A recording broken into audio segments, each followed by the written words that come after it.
Hello friends, जो तमने जंगलों में फरवानो शौक है, ट्रेकिंग करवानो शौक है, तमारा माटे पोलो फॉरेस्ट एकदम मस्त जग्या है। कुदरती सौंदर्यथी भरपूर लीला घटादार वृक्षों वच्चे रस्ताओं सुंदर आकर्षण, ऊंचा पर्वतों, झरणाओं, मंदिरों, धोध, डेम वगैरह पोलो फॉरेस्ट में एकदम मस्त नजारो लागे छे। घोड़ेसवारी, खाणीपीणी वगैरह। जो तमे अमदावाद तरफथी पोलो फॉरेस्ट आवता होय तो ईडर में ईडरियो कोट जोवालायक छे। पछी साबली कोटड़ा महाकाली मंदिर जोवालायक छे। सुनसर धोध बिलोड़ा वरसाद पड़े त्यारे ज जવું, हमेशा 25મી ऑगस्ट पछी ज जવું तो धोधनो नजारो सारी रीते जोवा मळशे। भवनाथ महादेव मंदिर बिलोड़ा त्यां पण जोवालायक स्थळ छे। शामળાજી विष्णु भगवानનું मंदिर त्यां पण जोवालायक स्थळ छे। तो चालो हवे गुजरातना काश्मीर तरीके जाणीता रमणीय स्थळ पोलो फॉरेस्ट विषे मजा माणीए। तो फाइनली आपणे पहोंची गया छे हरणाव डेम उपर। त्यां तमे फोटोग्राफी करी शको छो, प्री वेडिंग करी शको छो वगैरह तमे करी शको छो। अत्यारे वरसाद ओछो पड़वाना लीधे डेममां पाणी घणुं ओछुं छे अने ऑगस्ट महीना पछी आखो डेम पूरेपूरो भराई जाय छे। जोई शको छो तमे डુંગરોની वच्चे सुंदर रળિયામણું मस्त घटादार वृक्षों वच्चे आ हरणाव डेम केवो लागे छे जुओ तमे।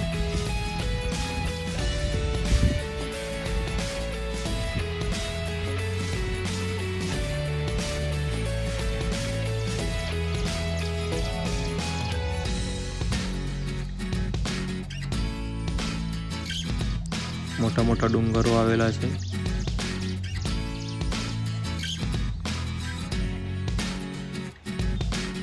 અહીંયાથી આપણે હવે 2 કિલોમીટર દૂર આવેલા જૈન દેરાસરો અને મહાદેવનું મંદિર જોવા જઈશું।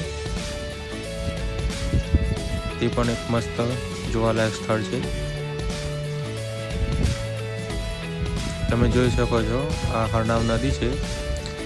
અહીંયા ખાણીપીણી મેગી ડોડા વગેરે તમે ખાઈ શકો છો। ઘણું બધી પબ્લિક જોવા મળી રહ્યું છે, જોઈ શકો છો તમે।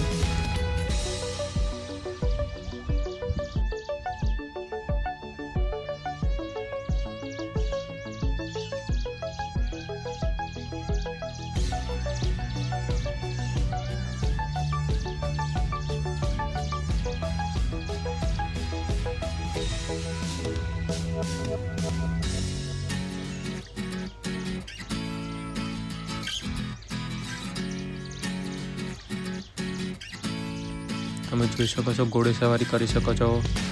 આ છે હરણાવ નદી। નદીની અંદર ઘણા બધા લોકો નાહી રહ્યા છે, ઘણા બધા લોકો ફોટોગ્રાફી કરી રહ્યા છે। જોઈ શકો છો તમે નજારો મસ્ત। ફાઇનલી પોલો ફોરેસ્ટના જૈન મંદિરમાં આપણે હવે એન્ટ્રી કરીશું। અહીંયા મેઇન ગેટ બંધ હોય છે પણ આપણે અહીંયા સાઈડમાં થઈને જોઈશું।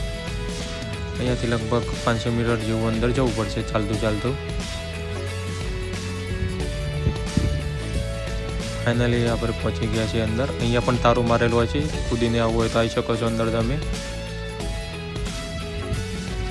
અહીંયા બગીચા જેવું બધું છે। અહીંયા કોલેજની કંઈક ટીમ આવેલી છે વગેરે। આપણે હવે પહોંચ્યા છે જૈન મંદિરો 15મી સદીના બનેલા છે। જોઈ શકો છો તમે અત્યારે ખંડેર હાલતમાં જોવા મળે છે। પાછળ આવેલી છે સ્ટેપ વેલ, વાવ આવેલી છે। જુઓ તમે કે રીતના બધા ખડકો કંડારાયેલા છે।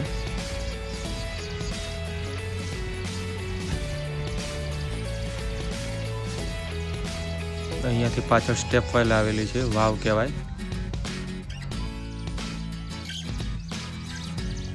જોઈ શકો છો તમે વાવનો સુંદર નજારો।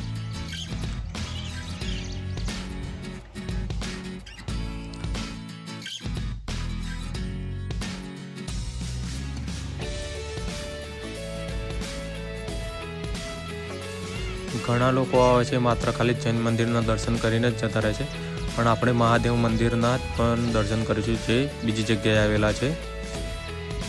અહીંયા તમે જોઈ શકો છો સુંદર મજાના પગથિયાવાળી વાવ।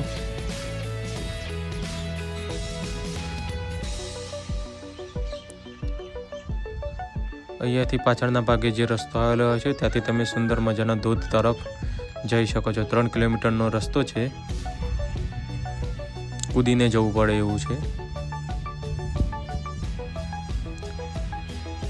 અહીંયા સુંદર મજાના બાગ બગીચો તમે જોઈ શકો છો. ઘણા લોકોને હજી ખબર નહીં કે પોલો ફોરેસ્ટનું નામ પોડો કેવી રીતના પડ્યું. આ વિસ્તાર રાજસ્થાન અને ગુજરાતના દ્વાર કહેવાય છે. પોડો એ રાજસ્થાની ભાષા છે, તેને પોળ કહેવાય છે. રાજસ્થાનના શાસકોએ આ મંદિરોનું નિર્માણ કરાવ્યું હતું. જોઈ શકો છો તમે સુંદર મજાની કોતરણી. અત્યારે આ બધા જૈન મંદિરો એકદમ ખંડર હાલતમાં જોવા મળે છે. જોઈ શકો છો તમે વ્યૂ, કેવો મસ્ત અદ્ભુત વ્યૂ લાગે છે.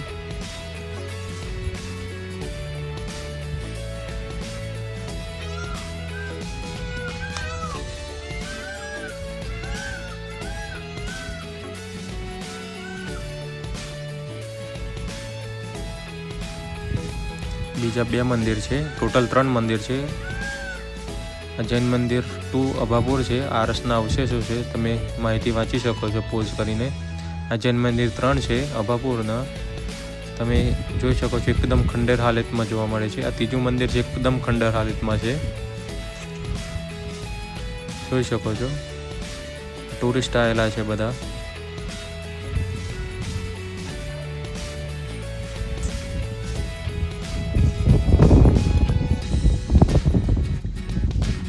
બધા મંદિર આરસ પથ્થરના બનાવેલા છે, જોઈ શકો છો તમે. મંદિરનો પાછળનો ભાગ,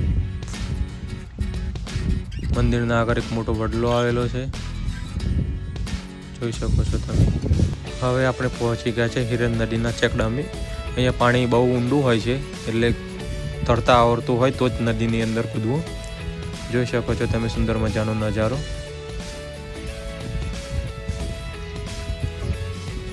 તમે જોઈ શકો છો ઊંચા ઊંચા ડુંગરો, પહાડો, એકદમ મિની કાશ્મીર જેવું ધુમ્મસ જેવું વાતાવરણ છે. આ જગ્યા પર આવવા માટે તમે વાવ તમે આગળ જોઈ તેની પાછળ 3 કિલોમીટર પગદંડી રસ્તો છે, ત્યાંથી તમે ધોધનો નજારો જોવા આવી શકો છો. કેવો મસ્ત મજાનો વ્યૂ જોવા મળે છે, જુઓ તમે. ધીમા ધીમા ઝરણા વહે છે, ધોધનો નજારો જુઓ તમે.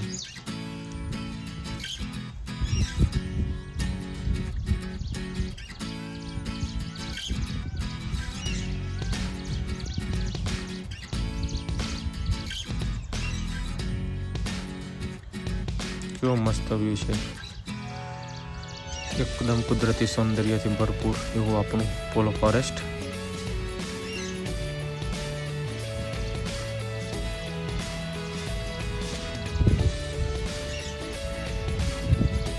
અહીંયા તમે જોઈ શકો છો ઘણા બધા લોકો નાહી રહ્યા છે. અહીંયા વધુ વરસાદ પડે તો આ રસ્તા ઉપરથી પાણી જાય છે. તે વખતે પાણીમાં પોલીસ પ્રોટેક્શન હોય છે, કોઈને ઉતરવા દેવામાં આવતા નથી. રસ્તો બંધ કરી દેવામાં આવે છે. જુઓ લોકો કેવા મસ્તી કરી રહ્યા છે. અંદર પાણી ધીમે ધીમે જાય છે, એટલે અત્યારે નાવા દે છે. જુઓ પેલો છોકરો ઘોડે સવારી કરી રહ્યો છે. ફાઇનલી આપણે પહોંચી ગયા છે શરણારેશ્વર મહાદેવ મંદિર. અમુક લોકો હોય છે માત્ર જૈન મંદિરના દર્શન કરીને જતી રહે છે, પણ અહીંયા મહાદેવનું મંદિર પણ આવેલું હોય છે. જુઓ તમે કેવું અત્યારે પણ ખંડેર હાલતમાં જોવા મળે છે. અહીંયા ઓછું પબ્લિક છે, કારણ કે કોઈને ખબર જ નથી કે અહીંયા હિન્દુ ધર્મનું મંદિર છે. જોઈ શકો છો તમે શિવલિંગ બિવલિંગ.